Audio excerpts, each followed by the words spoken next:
गाड़ी अगर आपकी एक्सीलेटर सही नहीं लेती, बबलिंग करती है, वाइब्रेशन करती है या गियर लगाने से झटका लगाती है, तो इस दौरान आपने करना क्या है? इस दौरान आपने अपनी गाड़ी का सस्पेंशन खोल लेना है। जैसा कि इस गाड़ी का हमने सस्पेंशन ओपन किया, खोलने के साथ चंद चीज़ें जो आपको दिखाएंगे ये गाड़ी की क्या चीज़ें ख़राब हैं। एक ये चीज़ देखें कितनी लूज़ है, इसके बाद ये चीज़ें भी लूज़ हैं, इसके एंड जो हैं ये भी लूज़ हैं। ये भी हमने इसको करवाना है रिपेयर, नया नहीं डालना हमने इसको। ये भी देखें कितना लूज है इसमें, और ये जो एंड है ये बिल्कुल फारिग हो गया।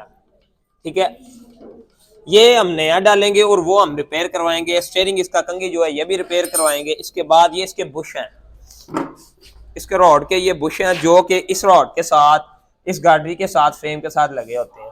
ये भी लूज हो गए हैं, ये भी हमने करने हैं चेंज।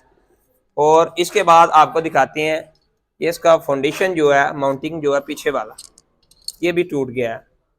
जब तक ये चीज़ें ठीक नहीं होंगी आपकी गाड़ी वाइब्रेशन नहीं छोड़ेगी, नीचे से आवाज़ें जो आती हैं वो नहीं छोड़ेगी। ये भी इसका फाउंडेशन, इसका बुश जो है ना ये ख़राब हो गया। इसी तरह ये भी बुश इसका ख़राब हो गया। ये ख़राब होने के साथ साथ जब ये चीज़ें ख़राब होगी तो आपकी गाड़ी ठीक नहीं होगी। आपकी गाड़ी जब जंप लगेगा तो आवाज़ करेगी।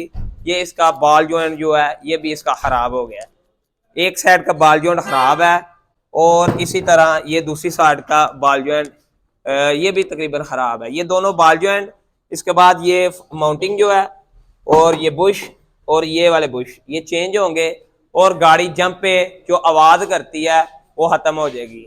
अगर आपकी गाड़ी के साथ कोई ऐसा मसला है तो आप अलशीफ ऑटो से रब्ता कर सकते हैं। इंशाल्लाह आपकी गाड़ी का काम आपके एतमाद के मुताबिक किया जाएगा। अलशीफ ऑटो के EFI electrician and car AC Ahmedabad. अल्लाह हाफिज़।